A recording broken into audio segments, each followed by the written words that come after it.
¿Qué pasa cuando una empresa tecnológica anuncia el mayor crecimiento de su historia, un 70% en un trimestre, y al día siguiente su acción se desploma un 12%? Mm.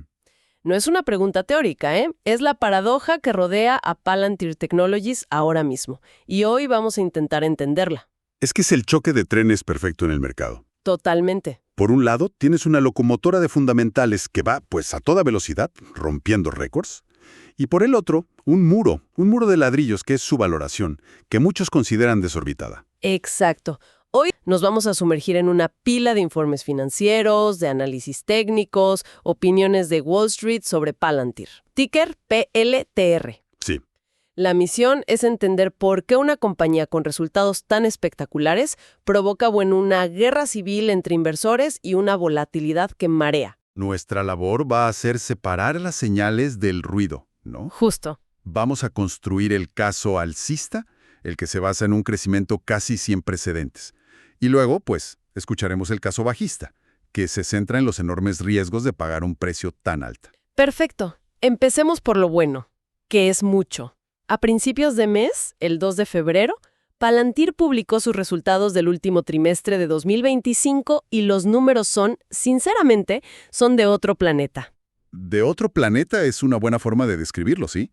A ver, reportaron ingresos de 1.400 millones de dólares. 1.410 millones. Y eso es un crecimiento del 70% respecto al mismo trimestre del año anterior. 70%. Para que quede claro, esta es la tasa de crecimiento más alta que han tenido desde que salieron a bolsa. O sea, no se están desacelerando, están pisando el acelerador a fondo. Y es que dentro de ese 70% hay una historia todavía más impresionante. El motor de todo esto es sin duda Estados Unidos. El negocio total allí creció un 93%. 93. Pero espera, a ver si entiendo bien. Si aislamos solo el negocio comercial en Estados Unidos, ese número se dispara al 137%. Se dispara. ¿Cómo es posible? ¿Qué están haciendo allí que no está funcionando igual en otros sitios? Esa es la pregunta del millón. Y ya volveremos a ella. Pero sí, los números son correctos. Un crecimiento del 137% en su segmento comercial estadounidense hasta alcanzar los 507 millones de dólares. Es una aceleración brutal. Brutal. Sugiere que su producto, la plataforma de inteligencia artificial o AIP, está encontrando una demanda insaciable en el mercado corporativo más grande del mundo. Y no es solo que venden más, es que también están ganando más dinero. Superaron las expectativas de beneficio por acción, reportando 25 centavos frente a los 23 que se esperaban. Sí, pero incluso eso se queda corto para describir la rentabilidad que están generando. Hay una métrica en el mundo del software, una especie de regla de oro, llamada la regla del 40. Expliquémosla. Es sencilla, ¿no? Sumas la tasa de crecimiento de los ingresos y el margen de beneficio de una empresa. ¿Eso es? Y si el resultado es superior a 40, se considera una empresa de élite, muy saludable, porque demuestra que puede crecer rápido y ser rentable a la vez. Correcto. Y aquí es donde los números se vuelven casi absurdos.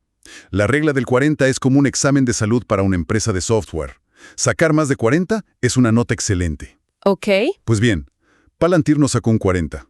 No. Sacó un 127. 127. Eso es. Es como si en un examen de matemáticas la nota máxima fuera 40 y ellos hubieran resuelto un problema que ni siquiera estaba en el examen. Es una demostración de poder bruto. Crecimiento masivo y rentabilidad masiva, simultáneamente. El margen operativo ajustado del trimestre fue del 57%. Están literalmente imprimiendo dinero mientras crecen a un ritmo vertiginoso. Y lo más importante para los inversores, no parece ser cosa de un solo trimestre. El valor total de los contratos que firmaron, lo que en la industria se llama TCV, alcanzó los 4.3 mil millones de dólares. Un 138% más que el año anterior.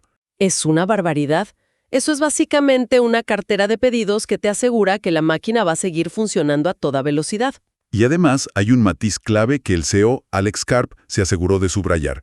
Dijo que estas cifras eran extraordinarias porque son completamente orgánicas. Orgánicas. Esto es fundamental. Este crecimiento no viene de comprar a la competencia para sumar sus ingresos. Ha sido generado desde dentro, ladrillo a ladrillo, lo que sugiere que es mucho más sostenible. Ok, si solo leyéramos esa parte del informe, parece que estamos ante la inversión del siglo. Crecimiento récord del 70%, el negocio en Estados Unidos explotando, una rentabilidad que ridiculiza esa regla del 40 y una cartera de contratos que asegura el futuro. Honestamente, suena demasiado bueno para ser verdad. Y cuando algo suena así en el mercado, usualmente lo es. ¿Dónde está la trampa? ¿Qué es lo que asusta tanto a los inversores? La trampa, el argumento del caso bajista se resume en una sola palabra: valoración. ¿Valoración? Los inversores no solo compran la realidad de una empresa, compran sus expectativas futuras. Y en el caso de Palantir, el mercado no solo ha puesto en precio un futuro brillante. Sí, ¿no? Pensemos en lo que eso significa. Se está pagando casi 210 veces los beneficios que la empresa genera en un año. Es una locura. Es como comprar una casa y que el alquiler anual que recibes represente menos de 0,5% de lo que pagaste. Tienes que estar absolutamente convencido de que el valor de esa casa se va a multiplicar varias veces y pronto, para que esa matemática tenga sentido. Y ni siquiera mirando hacia el futuro mejora mucho la cosa. El P esperado para este año, para 2026, sigue siendo de más de 100. 100 veces. Sigue siendo un múltiplo que exige no solo que la empresa cumpla, sino que sorprenda al alza, trimestre tras trimestre. Exactamente. El mercado ha extendido un cheque a Palantir por un futuro perfecto. El más mínimo tropiezo, una pequeña decepción en una métrica, una simple desaceleración.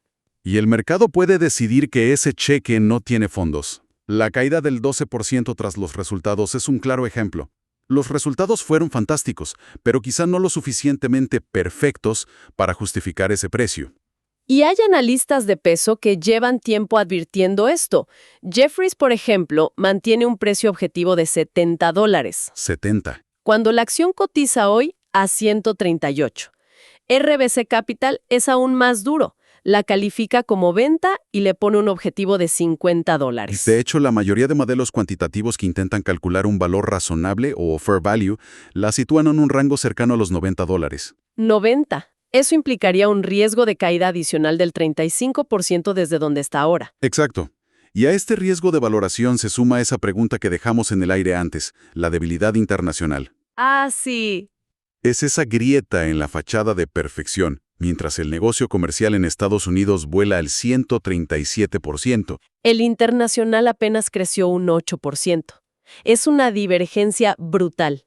Y es una señal de alerta gigante para los inversores. Plantea preguntas incómodas. ¿Es el producto de Palantir menos atractivo fuera de Estados Unidos? ¿La competencia es más fuerte? ¿O hay problemas de percepción de marca por sus polémicos contratos de vigilancia? Sea cual sea la razón, muestra que la conquista global no está garantizada. Ni mucho menos. Estamos justo en el centro de la paradoja de Palantir. Una máquina de crecimiento imparable en casa contra una valoración que quita el aliento y duda sobre su expansión global. Si este análisis a fondo para entender las dos caras de la moneda les está resultando útil, les agradeceríamos que dejen un me gusta y se suscriban al canal para no perderse futuras exploraciones. Ahora bien, hemos hablado de la batalla de los fundamentales, pero en el día a día, el precio se mueve por la psicología del mercado. Y los gráficos técnicos nos cuentan una historia de desconfianza, al menos a corto plazo. Entiendo, los fundamentales son la guerra, pero los gráficos son la batalla del día a día. ¿Y qué nos dicen? ¿Hay alguna señal de que este pánico vendedor esté terminando? Pues al contrario, las señales técnicas sugieren que la tormenta podría no haber terminado. Ah, qué mal. Es como si el mercado hubiera visto el increíble reporte de ganancias, aplaudiera educadamente y luego corriera hacia la salida. Claro. Los indicadores que miden el momentum, la fuerza de la tendencia, como el RSI o el MACD, están en territorio de venta en casi todas las temporalidades. Ok. Piensa en ellos como un velocímetro. Ahora mismo, la aguja está apuntando hacia abajo, y con fuerza. Y además, la acción ha roto varios suelos de precios, ¿no?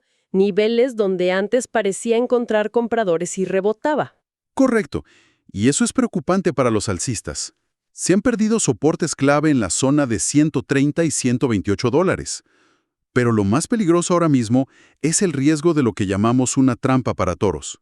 ¿Una bull trap? Suena tan mal como es, ¿verdad? Peor. Es cuando el precio sube un poquito, hace creer a todos que lo peor ya pasó, la gente compra con entusiasmo. creyendo que encontraron el suelo. Y justo ahí se vuelve a desplomar con más fuerza. Exactamente.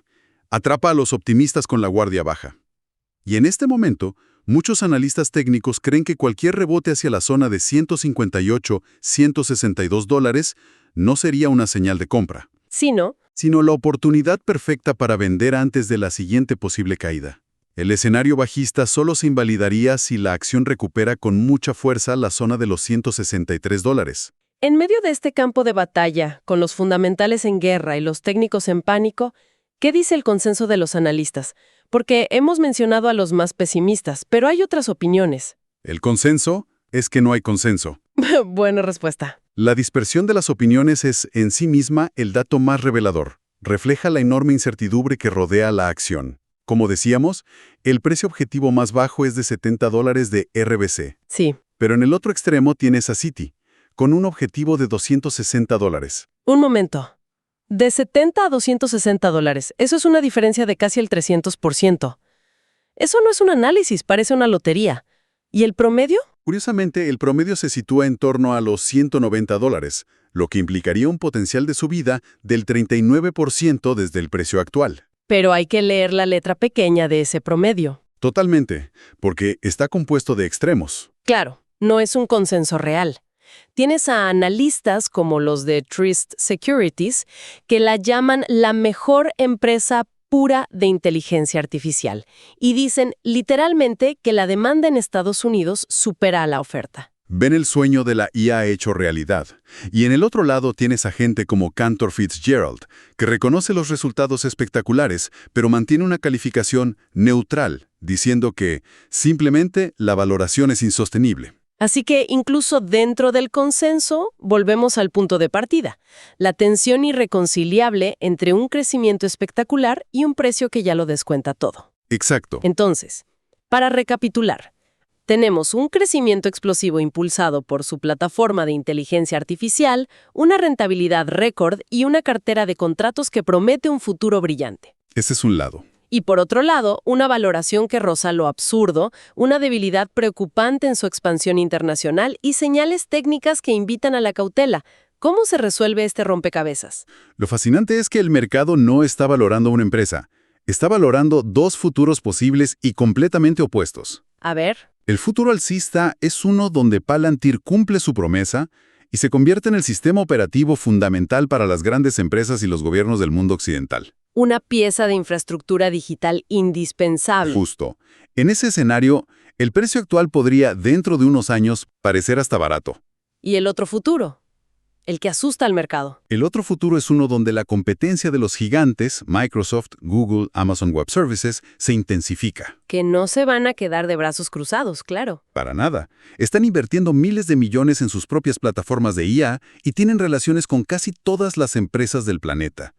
En ese escenario, Palantir sigue siendo una gran compañía, su crecimiento sigue siendo fuerte, pero no llega a los niveles de perfección casi divinos que su precio actual exige. Exacto. Y el mercado castiga duramente a los dioses que demuestran ser mortales. Hablemos un poco más de esas oportunidades y amenazas. La oportunidad más clara es la expansión de su plataforma AIP. Y bueno, lamentablemente, la creciente inestabilidad geopolítica es un catalizador para su negocio de defensa. Sin duda.